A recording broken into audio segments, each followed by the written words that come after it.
तब से सब कुछ अच्छा हो गया। मनु के साथे था बरा के। अरे भैया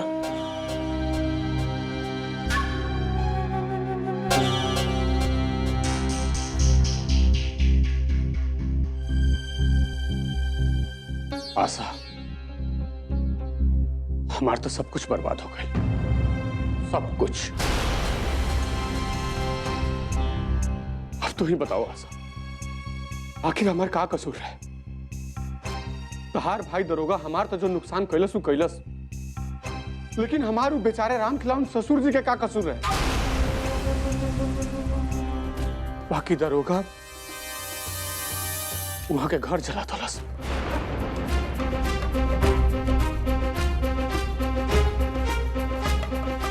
अरे आखिर कहा हो गई बा पगला के?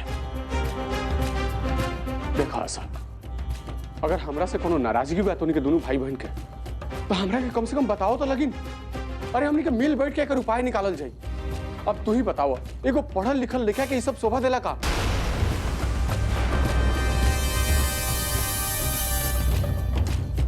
हमरा लगे पुलिस के फोन आयल। इंस्पेक्टर कहत रहे हैं कि तहार भाई दरोगा राम खिलावन जी का अपहरण कर ले बा। हम यो सुनिया कि दरोगा राम खिलावन जी के जान से मार दी। हम तो भगवान से बस ये प्रार्थना करते नहीं कि हे भगवान हमारे ससुर जी का रक्षा करिए। तू जानता रू, अगर राम खिलावन जी के दरोगा जान से मार दी तो दरोगा के फांसी हो जाएगी।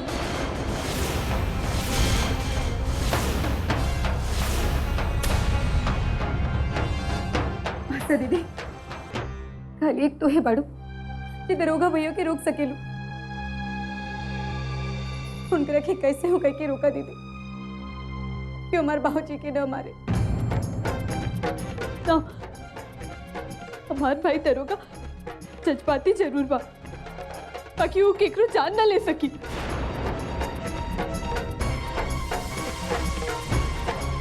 हाँ भाई साहब, भौजी ठीक कहा था। काहे कि हमरा विचार से दरोगा तो ऐसा काम ना कर सके। रविंदर तहार बात ठीक बा, लेकिन तू तनी हमरा के ही तो बताओ ना कि आखिर फिर राम खिलावन जी अभी तक घर वापस काहे ना आईनी? आशा, तू कुछ बोलत काहे नहीं? कुछ बोलबू कि ना? ये हमरा कुछ नहीं के मालूम। बाकी हमार भाई दरोगा हमार बाबूजी के बचा ली, हमने के और केहू नहीं के। हमार माई बचपन में ही चल गई, खाली बाबूजी पाले। वो कैसो गए कि हमने के पाले। अगर उनका कुछ हो जाए तो हमने तो अनाथ हो जाए।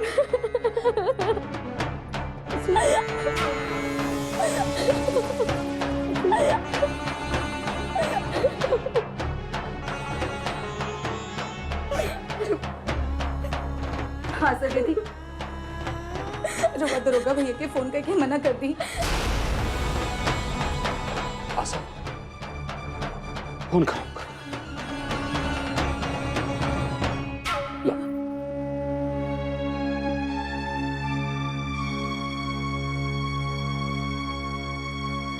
डायल किया गया नंबर स्विच ऑफ है, कृपया। भैया बनवा। अरे बाबू तो घरे फोन करा, घरे।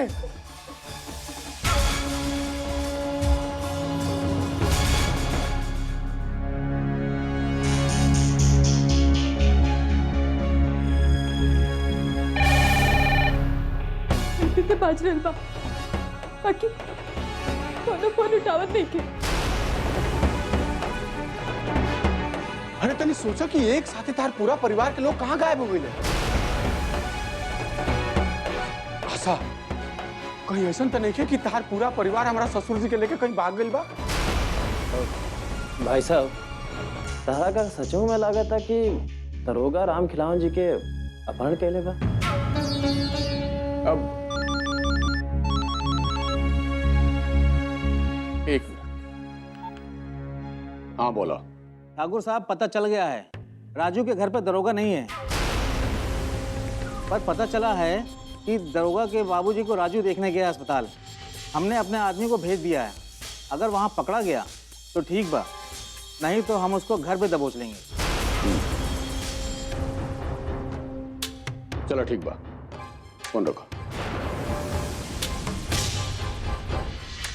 घर पर ही केहू काहे नहीं खे?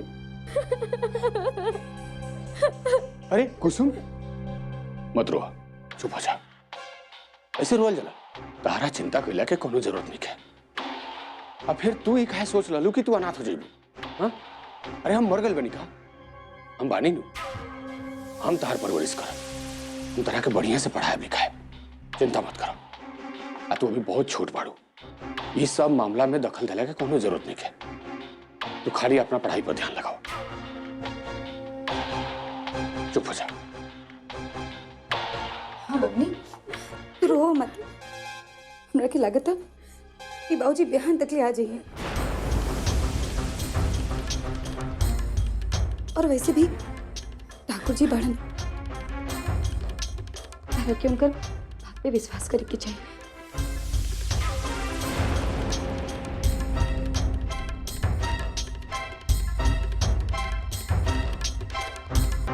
बढ़िया, बहुत बढ़िया।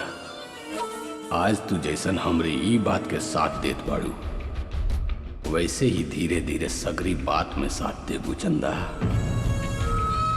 कुसुम, बाबू तू चिंता मत करो, तहार बहन ठीक कर रहा भाई। तहार बाबूजी हमार बाबूजी बाड़े, तहारा चिंता के लिए कोनो जरूरत नहीं है। हम अच्छी तरह समझे नहीं बाप ना रहला के दर्द।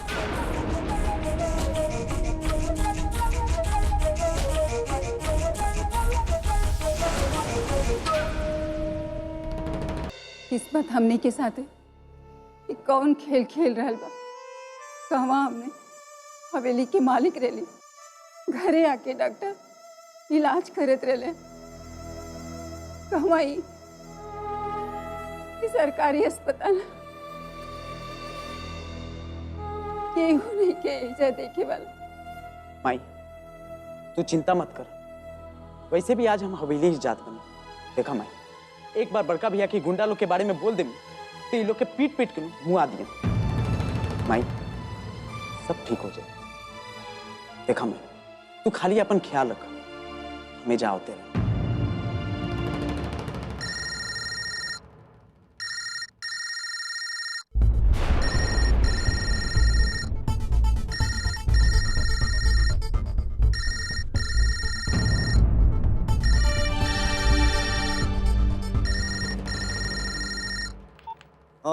सुन, खाली हूँ हाँ में जवाब दिए। फिर सरकार और ठाकुर साहब काला के कोनो जरूरत नहीं है। हो जाए अस्पताल पहुंच के लीनू। दुर्गा प्रसाद के फर्जी नाम से चाचा जी का रजिस्ट्रेशन करवा दा लीनू। हाँ, बहुत अच्छा कैले।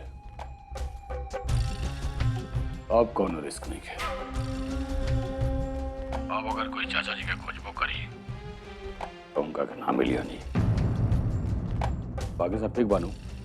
हाँ हाँ, सब ठीक बा। चल फोन रख। ठीक बा। चलो माधव, चलो। माई, तू बाबूजी के ख्याल रखिए। बाबूजी, तू घबराइए मत, हम यही जा बना। चलो चलो चलो चलो।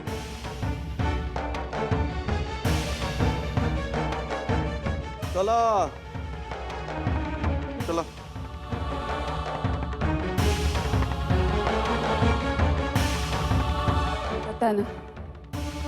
पता ना का लिखल बा हमने के नियति में।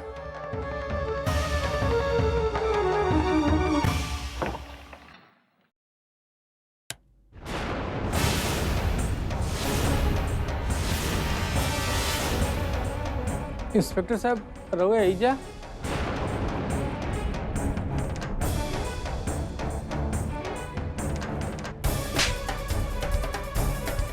कहाँ है तो यार लंगोटिया यार? लंगोटिया यार? ये अनजान बनने का नाटक कर रहा है तू? हाँ? बैठो तो आलम यार बा हाँ कुछ नहीं बुझाते इंस्पेक्टर साहब। तो केकरा बारे में पूछ रहा बानी? बताएं केकरा के बारे में? ओकरा के बारे में जेके बाबूजी का तुम देखने गए थे अस्पताल। इंस्पेक्टर साहब दरोगा के बारे में हमारा कुछ नहीं पता। ये रहे लेकिन बिहाने से पता ना कहाँ गिल बाप अभी लेना आए। यही से ओकरा बाबूजी से मिले खातिर हम अस्पताल गए रहे, लेकिन वो जो ना रहे। दरोगा जैसे अपराधी का तुमने अपने घर में शरण दिया है, उसके अपराध में हम तुमको अरेस्ट करते हैं। लेके चलो साले को, यही साला कहीं छिपा के रखा होगा दरोगा को। इंस्पेक्टर साहब दरोगा के बारे में हमारा कुछ नहीं मालूम। लेके चलो इसको साले को। हमरा के अरेस्ट कर खातिर वारंट बात आ रहा फिर। पुलिस कभी वारंट लेके अरेस्ट करती है क्या? हैं? लेके चलो साले को। लगा हाथ गाड़ी। चुप। चुप।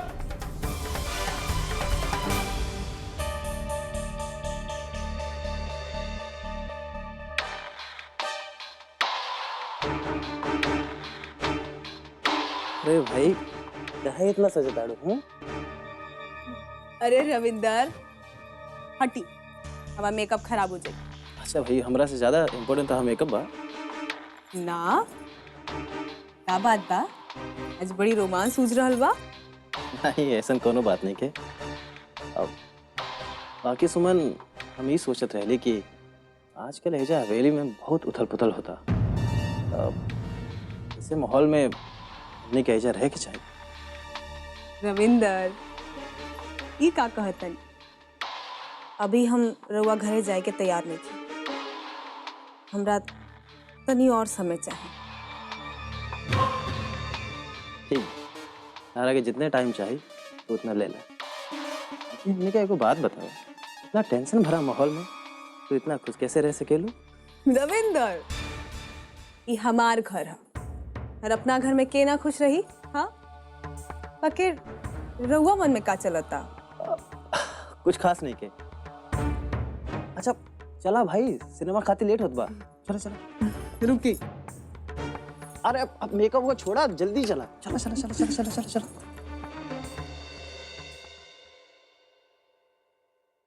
नहीं कि भौजी कहाँ चल दिलू अपना बहन के संगे? शिव मंदिर दीदी।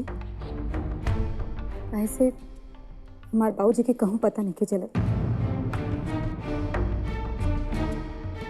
पुलिस के लोग भी कहत बाड़न कि दरोगा भैया उनका अपहरण कर ले बाड़न।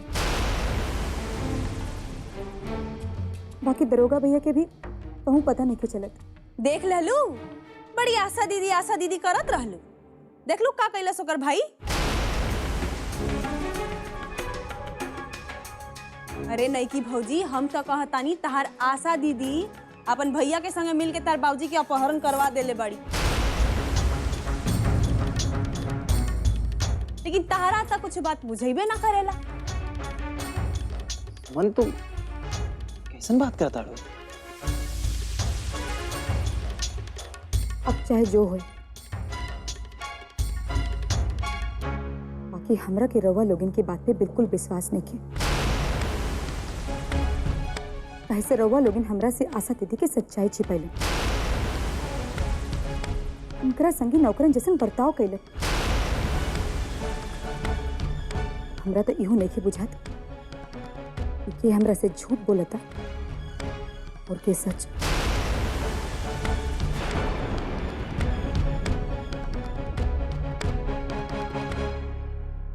चलो कुसुम।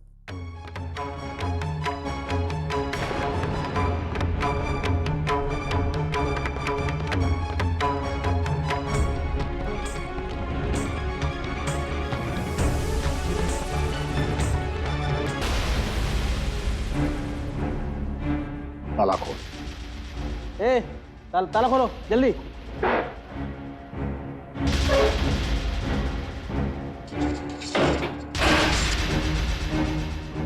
अरे साले, कौन रे? हथियाराना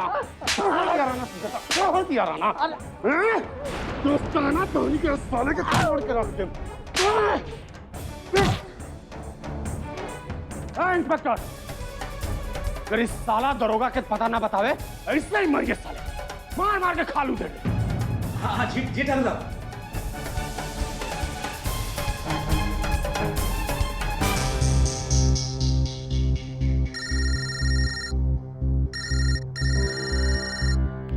ठाकुर साहब। सुन मुरली, साला चूहा के बच्चा दरोगा कुछ पता चलल? ना ठाकुर साहब, अब इन तकले तो कोनो पता नहीं के चलल। कहाँ लोग के देखते गोली मार दे साले। हमरा से पूछला कोनो जरूरत नहीं है। ठीक बा ठाकुर साहब।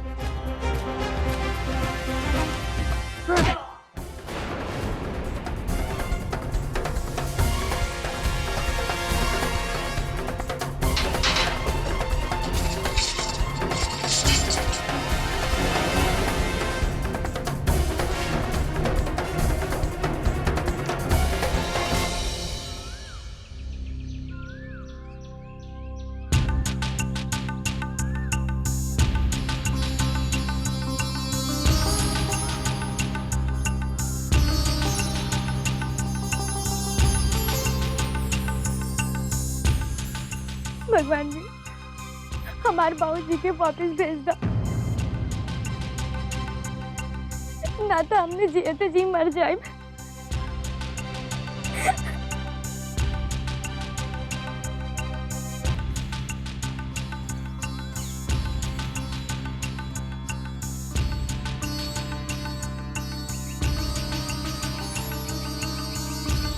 हम माने ली कि हमारे बाबूजी में कुछ खराबी रहे, बाकी हमने क्या और केहू नहीं के।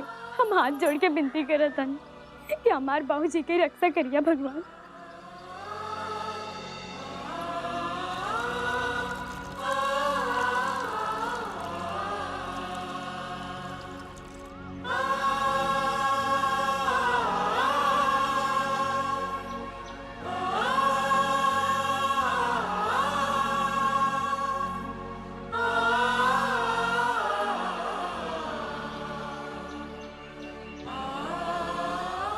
भगवान जी, जब तलक हमारे बाबूजी ना मिले हैं, हम अन्न जल कुछो न ग्रहण करब।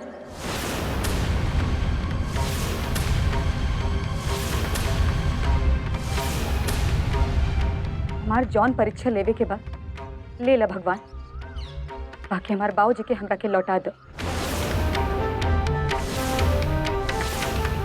ऐसा सोगन ना खाई जाला बाबूनी, ये पूरा ना हो पाई।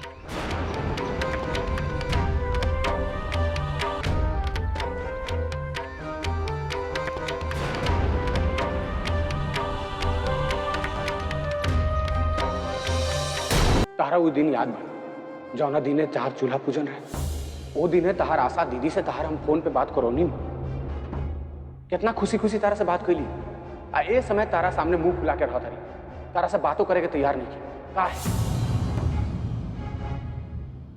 अरे का नहीं के दुल्हन, तो भी आशा के चक्कर में पड़ के अपन जिंदगी जियान कर रहे बाड़ू। अरे वो बच्चा पैदा करे के चक्कर में निर्भय के दूसर ब्याह करे खातिर इतना जिद पकड़लस, इतना जिद पकड़लस, का बताई।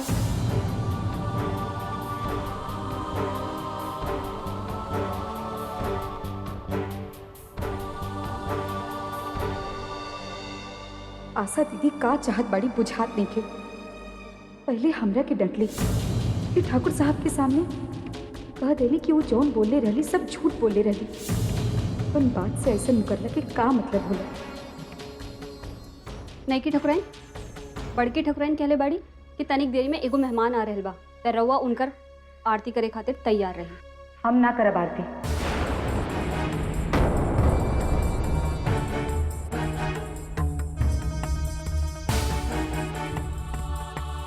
आशा दीदी करियन आरती। काहे से उही हवेली के ठकुराइन बानी, और जे ठकुराइन बानी उहे मेहमानन के आरती करेली। अरे तू काहे हमार जिंदगी के मुश्किल बढ़ा रहल बाड़ू चंदा? मटी तरह बुलौले बाड़ी ना, तो तू जा और चिंता जिम करा।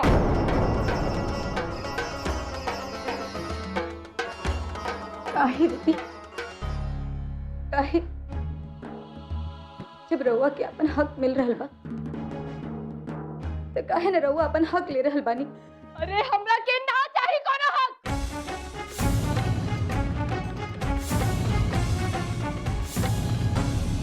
अच्छा,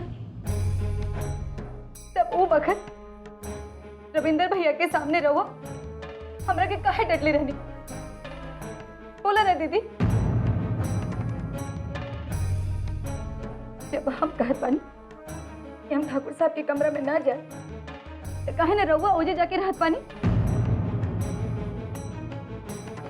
बोली दीदी, काहे काहे रहुआ ठाकुर साहब के सामने उस दिन इनकार कर देनी कि रहुआ के ठाकुर साहब की दूसरे ब्याह से कोनो आपत्ति नहीं खे? काहे दीदी? बोली दीदी, चुप काहे बानी? रहुआ के हमरा से का चाहिए दीदी? हम तैयार बानी दीदी होकर पश्चाताप करे खातिर। बाकी एक बेर हमरा से बोल के तो देखी दीदी।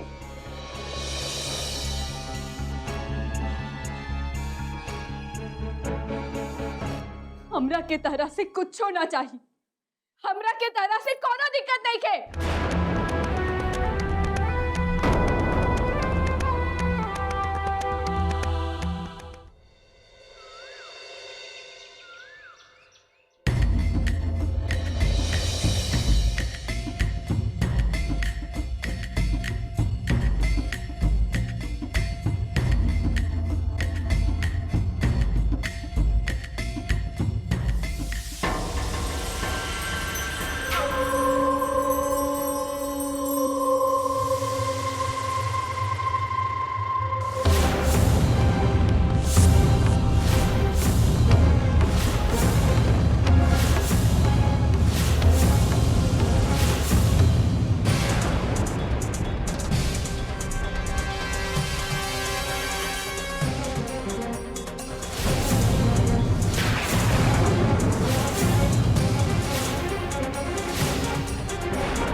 अरे हमार माता बबुआ तो हमरा के छोड़ के कहवा चल गए रहला?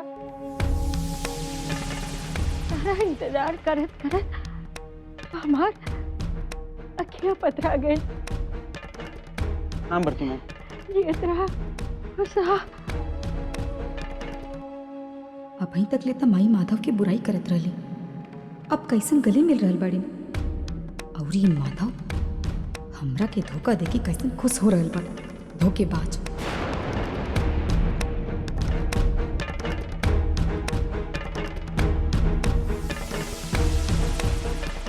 अरे नहीं की दुल्हे, ऐसा गुमसुम काहे खड़ा बाड़ू? माधव और ओकर मेहरारू के आरती उतारा।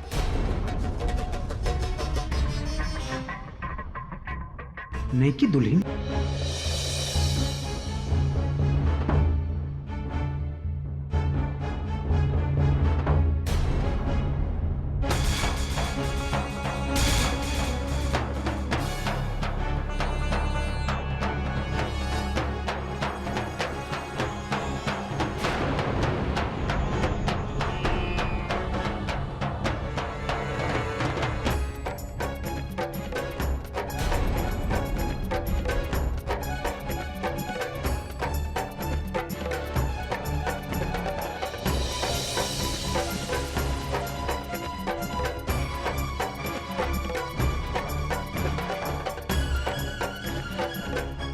नहीं की भौजी क्या करता रू?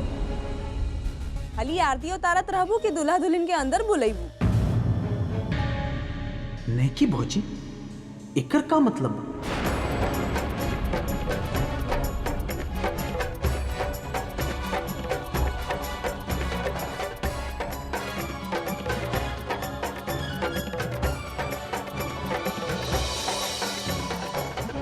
अब रुका नहीं की दुल्हन, अबहिन तोहार देवर देवरानी तोहार गोड़ छुई के आशीर्वाद ले हन। निर्भय नगी चावा आओ।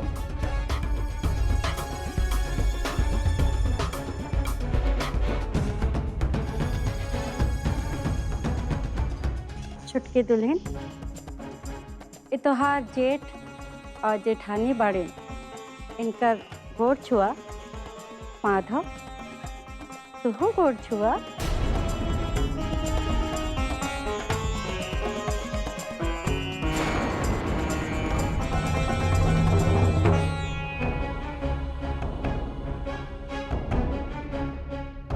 खुश रहो। आज हमारा जिंदगी के सबसे बड़ा खुशी के दिन बा।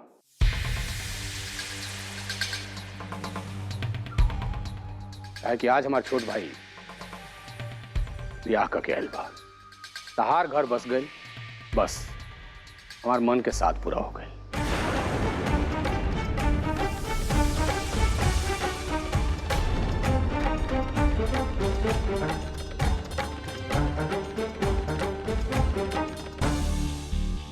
अबे रुका नहीं की दुल्हन।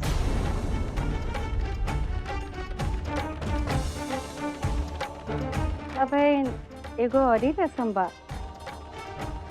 हाँ नहीं की भौजी, ये हवेली के एगो परंपरा बा कि जब देवर जी बियाह करके अपन दुल्हन के लेके घर में आवेला नु, तब भौजी पूछेली कि का देवर जी अपन मेहरारू के सुंदर मुखड़ा देख के हमरा के भूल त ना जीबो।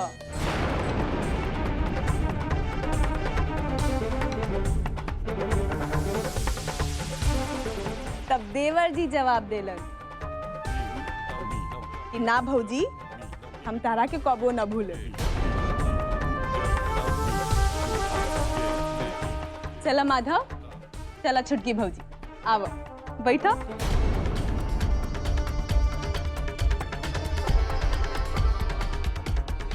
बैठा। चला नहीं की भौजी, रस्म शुरू करा।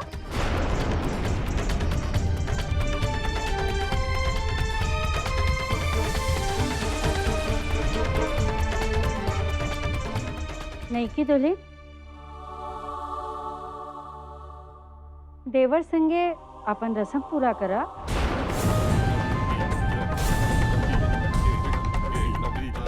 नहीं की भौजी, माधव से नेगो ले ली हो। चलो बोला।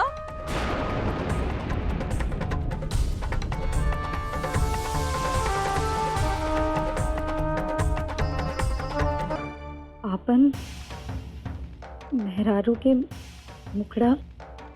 अरे ना भाई, ना नहीं की भौजी, ऐसा बिल्कुल ना। पहले ए देवर जी बोला।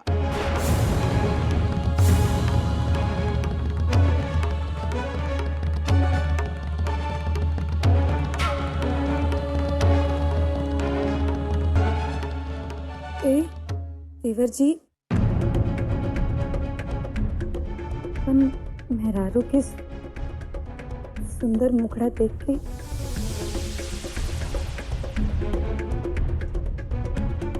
हमरा के बुलाता नहीं जइहा।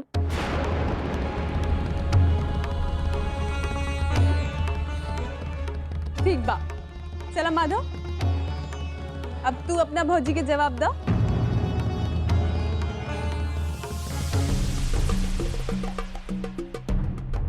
ना, हम कबू ना मिलन। अरे बिल्कुल ना, ई जवाब थोड़े होला। भौजी बोला, भौजी। भौजी बोला नहीं की भौजी के पूरा वाक्य पूरा करा।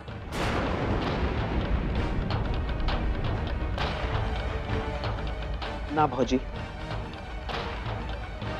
हम रउआ के कबू ना भूलें।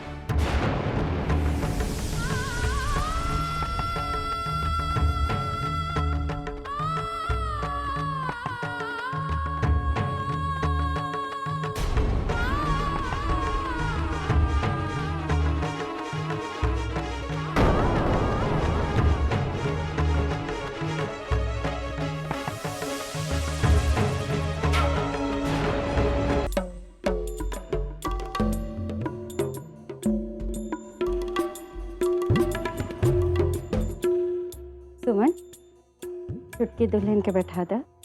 हाँ माई, आओ भौजी।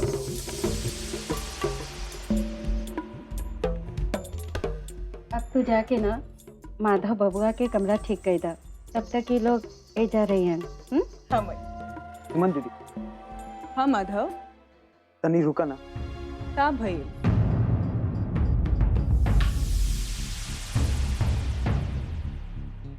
इकुल कैसे हो गल बड़की माई? का बबुआ? ये चंदा इजा बड़का भैया के पत्नी। अरे ये तो वो बात रहल जौन हम तोरा के फोन पे ना बतावे के चाहत रहली। माधव बबुआ, हमनी के साथे तो बड़ा बुरा हो गए। अब कहाँ से शुरू करी और का बताई? बस ये समझ ला कि हम तो अपन कलेजा पे पत्थर रख लेनी।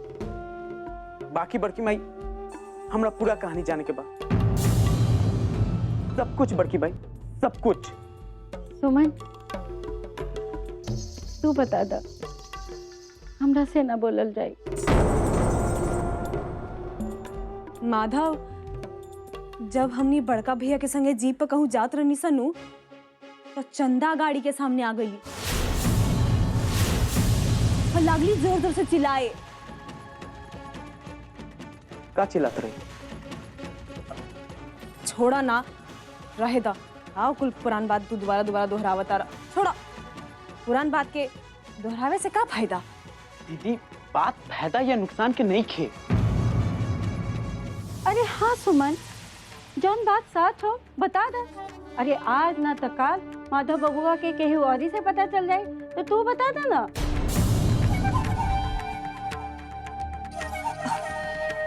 माधव, चंदा जब गाड़ी के सामने आ गई और लगली चिल्लाए तो कहत रही कि ओकरा पेट में तहार लइका बा।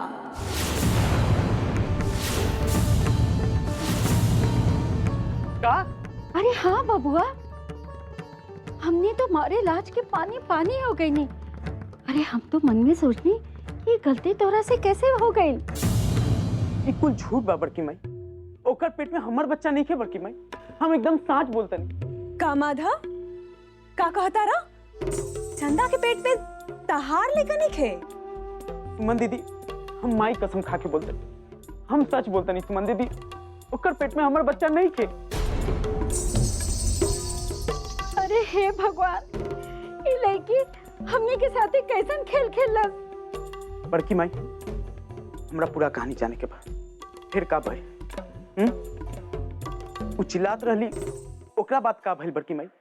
हमरा के पूरा बताओ, हमरा के एकदम साफ साफ एक एक कहानी बताओ बड़की माई। का भाई? हाँ? अरे तू तो जनते बाड़ा कि निर्भय का कितना नरम दिल बा। अरे केहू औरत के बेइज्जती और बदनामी ओकरा से बर्दाश्त ना होला, और ये में तो तोहार बदनामी जुड़ल है। अरे वो चंदा से कहलस कि चला हवेली में चल के रहा, जब माधव आ जाए तो ओकरा से तोहार ब्याह करवा दे। तो का वो ना मन ली? अरे जोर जोर से चिल्लाए लगल, हम तो तोरा से ब्याह करब, हम तो तोरा से ब्याह करब, माने कि निर्भय से। अरे आगे पीछे लोग समाज इकट्ठा हो गए, तो बेचारा निर्भय मजबूर होके ओकरा के चंदा से ब्याह करे के पड़ गए। माई, एगो बात बताओ, यदि चंदा के पेट में माधव के लइका नहीं खे तो केकर लइका बा?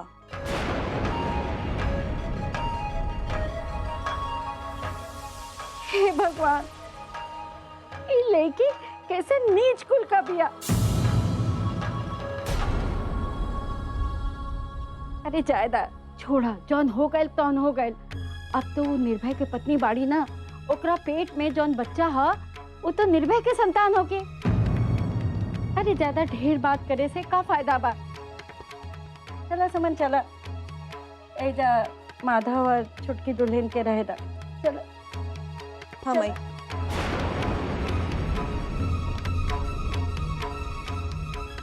हम तो ई बात के चिंता में रहे कि हमार बिया के बाद हम चंदा के कौन मुंह दिखाए, कैसे समझाएं। हमरा लागत रहे कि हम ओकर जिंदगी बर्बाद कर देंगे, बाकी एजा तक खेल उलट चल रहा बा। जौन लड़की हमरा साथे जन्म जन्मांतर तकले संग रह के कसम खैले रही, वो हमार हवेली की ठकुराइन बन के बैठल बिया। ये हमरा साथे का हो रहल बा भगवान? बंदूक के नोक पर ही बिया और ये अब चंदा के धोखा। हम एकरा कौन संकेत समझी भगवान, कौन संकेत?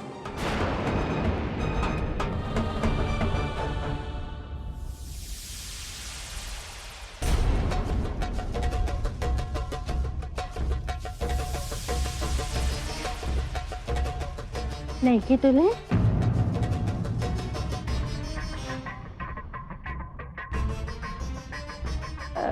नहीं की दुल्हन, आज तो हमार करेजा फट गए। माई रवा के तो मालूम में रही नहीं क्यों माधव अपन पत्नी संगी आवत रहे, तो फिर काहे रवा हमरा के आरती करे खातिर बुलौनी? अरे हमरा के तो कुछ ना मालूम रहल। अरे वो तो एगो मेहमान आवे वाला रहलन, ऐसे हम तोरा के आरती उतारे खातिर बुलैनी है। अरे वो तो माधव बिना शान गुमान के चलाए।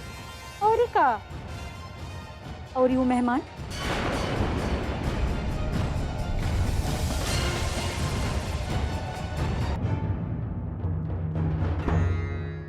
अरे हमरा के तो कुछ ना मालूम रहल।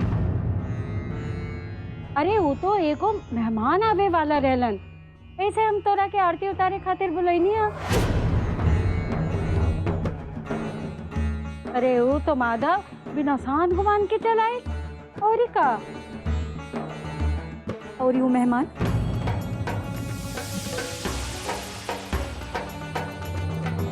उनकर फोन आ गए कि वो आज ना आई हैं।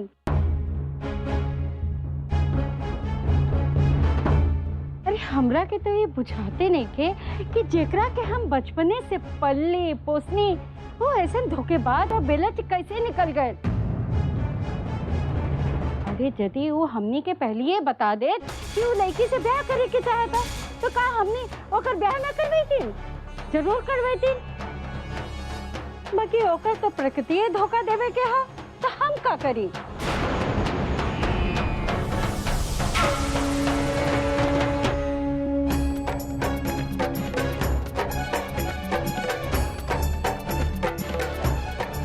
नहीं की तुले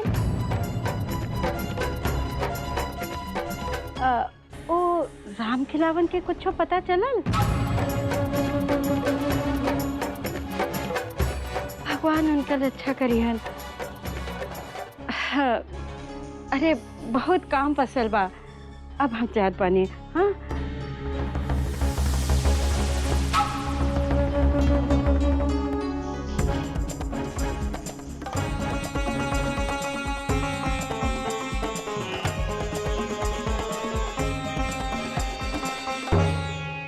चंदा ऐसा काहे कैलस? हमरा कुछो नहीं के बुझात सुमन दीदी। अरे माधव, ओ लड़की के मन के बात उहे जाने। ऐसा लड़की बड़ी चापलूस होली सन, ओकर मन के कोनो ठिकाने ना होला। अरे वो पैसा खातिर हड़बड़ा गई होकी। अरे हर तू अपन माई बाबू के लेके चल गईला, ओहर उ सोचले होकी कि पता न तू अइबा कि ना अइबा, ऐसे निर्भय के फंसा देला। अरे पैसा के लालच में ना अच्छे अच्छे आदमी का बुद्धि स्थिर न रहला। अच्छे से अच्छा आदमी के ईमान धर्म बिगड़ जाला, बुझाइल? माधव बबुआ, तू जाए से पहले चंदा से भेंट ना कर ले रहला का? ना बड़की माई, एही से ही कुल भइल ह। अरे हम तो कहतानी कि तहरा जाए से पहले वो लड़की से मिले के चाहत रहल माधव। एमे सब गलती तोहरे बा। एकर कौन गलती बा? काहे नहीं खे?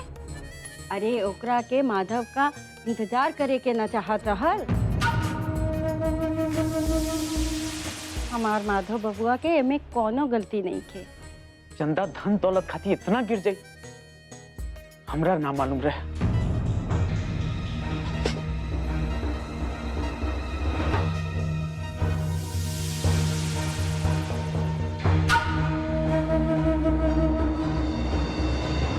तारा मालूम नहीं है तो मालूम करा इंस्पेक्टर। हमरा दरोगा चाहिए, दरोगा, जिंदा या मुर्दा। और राम खिलौन के दम ठिकाने लगा दानी, लेकिन उस साला दरोगा अभी तले छुट्टा साढ़ नियर घूम रहा बा। ठाकुर साहब, रउआ के चिंता ना करे के चाहिए। हमने के जी जान लगा के अपन काम समझ के करत बानी। आपन काम समझ के मत करा, कबो ना कर पाई बा। हमार काम समझ के करा, हमार काम। अरे ठाकुर साहब, रउआ शिकायत का मौका ना दे। एको बात याद रखो, ये ठाकुर निर्भय सिंह का काम पूरा ना करेला, ओकर काम हम पूरा कर देनी। अरे सरकार, ऐसा मत बोलो। अब चला फोन रखा, हमारे पास दूसरा भी बहुत काम बा। अरे आओ माधव, आओ।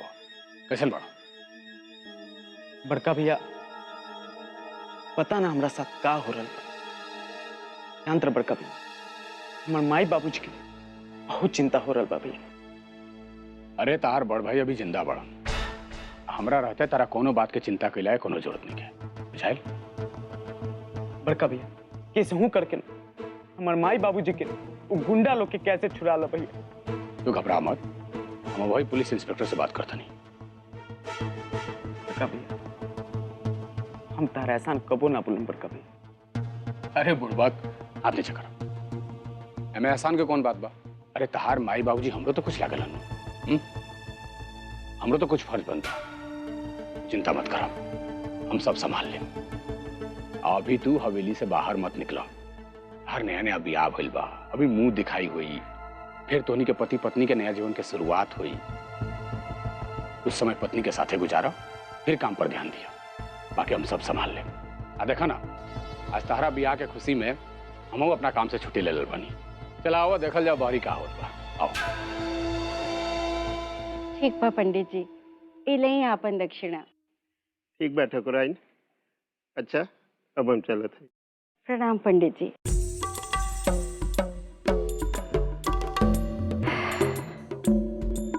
अरे निर्भय माधव, तहनी कहवा घूमत रहला? और ये हम एजा माधव के दुल्हन के मुंह दिखाई खातिर चिंता करत बानी।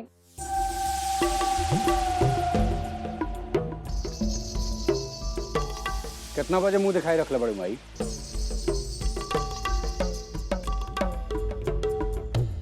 आठ बजे।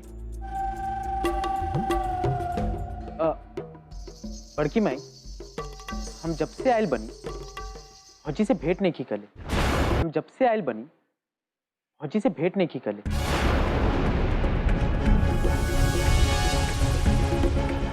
कहाँ पड़ी भौजी?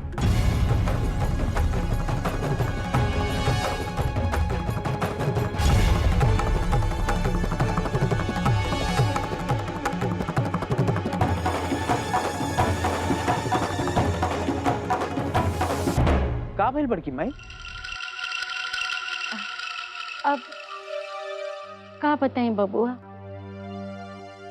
आशा भौजी ठीक बड़ी न बड़की माई?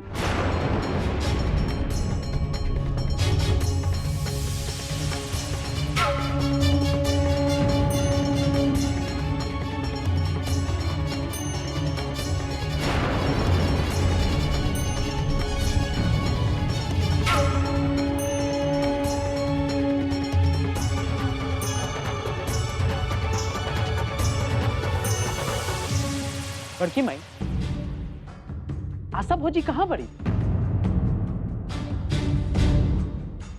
नौकरन के क्वार्टर में माधव।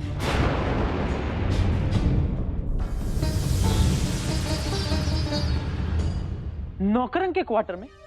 काहे? अरे काहे माने का?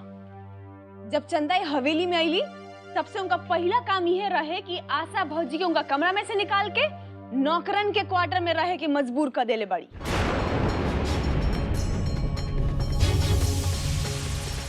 अरे तो बड़का भैया मना काहे ना कैल? अरे निर्भय तो मारे उठ गया रहल, हम ही रोक देनी कि काहे कि ओकरा पेट में बच्चा रहल नो, कहीं ऊंच नीच हो जाए तो नुकसान ना हो जाए। अब हमनी के का मालूम कि ओकरा पेट में तोहार बच्चा नहीं खे?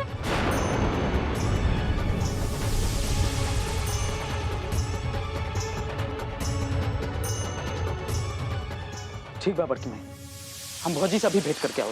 अरे अभी रुका माधव, मुंह दिखाए के बाद अपन पत्नियों के ले जाइया, ताकि आशा के दुखी मन के तनी खुशी मिले। ठीक बानो? ठीक बा बड़की माई।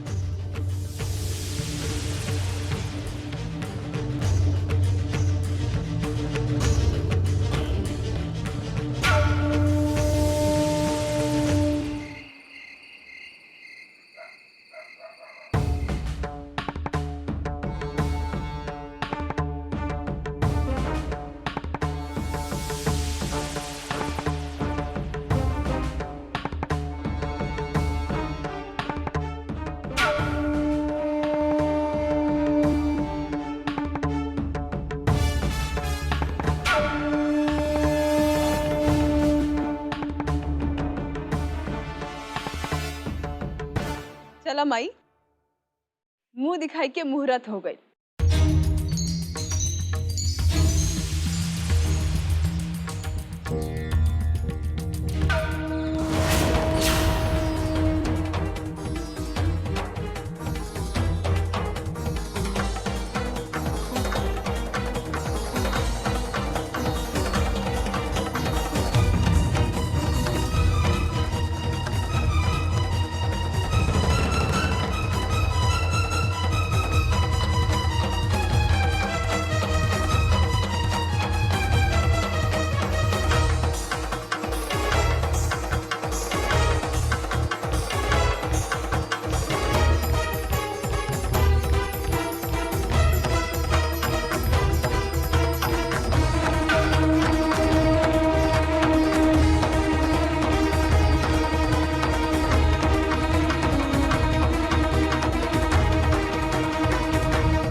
छुटकी दुल्हन निर्भय के ऐसे काहे देख रहल बानी?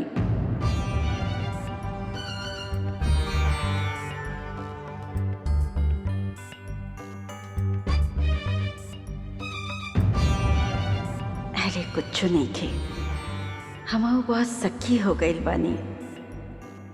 अरे वाह माई, छोटकी भौजी तो बड़ा सुंदर बाड़ी।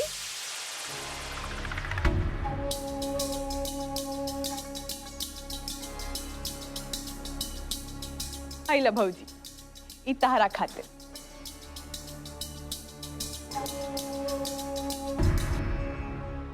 ला छुटकी दुल्हन, ये हमार तरफ से तोरा खातिर।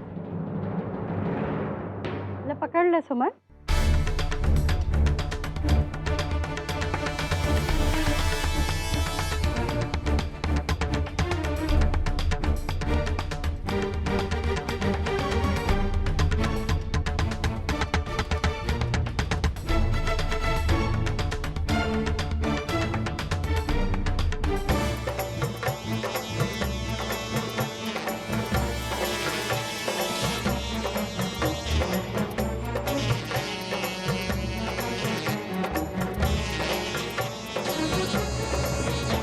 भगवान नजर न लगाए, कितनी सुंदर बहुरिया लेके आयल बाड़ा माधव।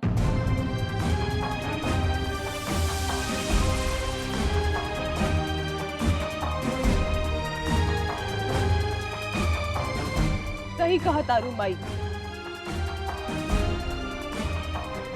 का माधव, ई कहाँ से खोजबीन के ऐसा हीरा लेके आयल बड़ा? तो तब बड़ी छुपा रस्तम निकलला भाई।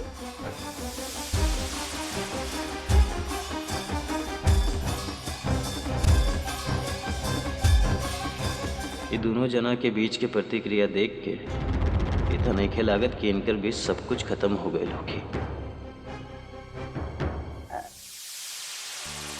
निर्भय, वो कुछ दे दा छुटकी दुल्हन के। हाँ माई।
माधव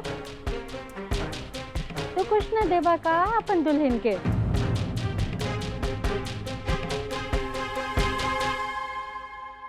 बड़की माई हम तो कुछो नहीं खिलैले। हमरा के मालूम रहल कि तू इहे कहबा। अरे भुला गईला का वो जौन अंगूठी हमरा लगे रखले रहला कि जब तोहार ब्याह होगी तो अपन दुल्हन के तू देबा, वो दे देना ला।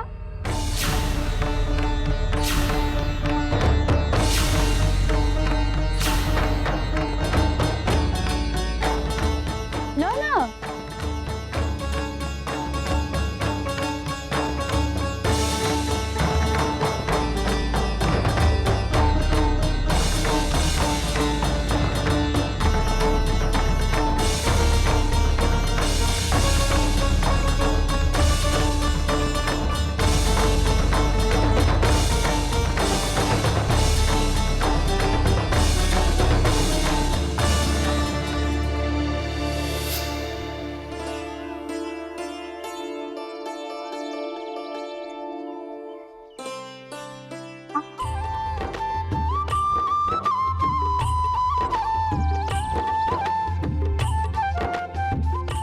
रहुआ रह दी, अंगूठी अटक रही बिया। अरे ऐसे कैसे अटकी?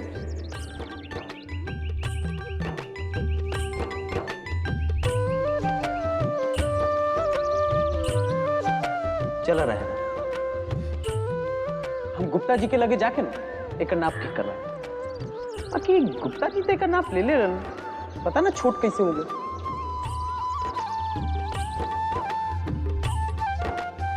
कोई बात नहीं।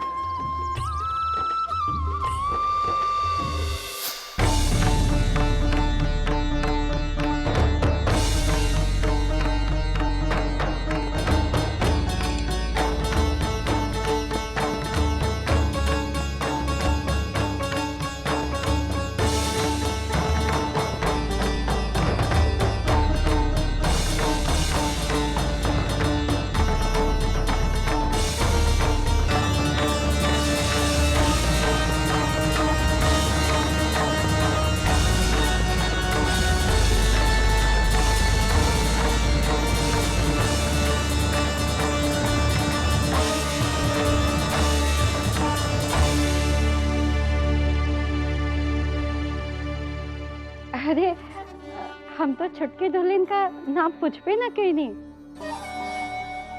छुटकी दुल्हन तहार नाम का बा? रानी।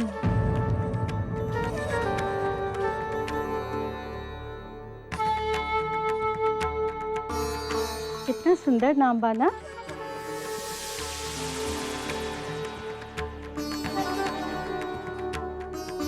नैकी दुल्हन सुमन, अरे माधव बबुआ के कमरा फूल माला से तनी सुंदर से सजा दा। आज से दोनों जना के पति पत्नी का जिंदगी शुरू हुई। तनी सुंदर से सजैया। हाँ माई।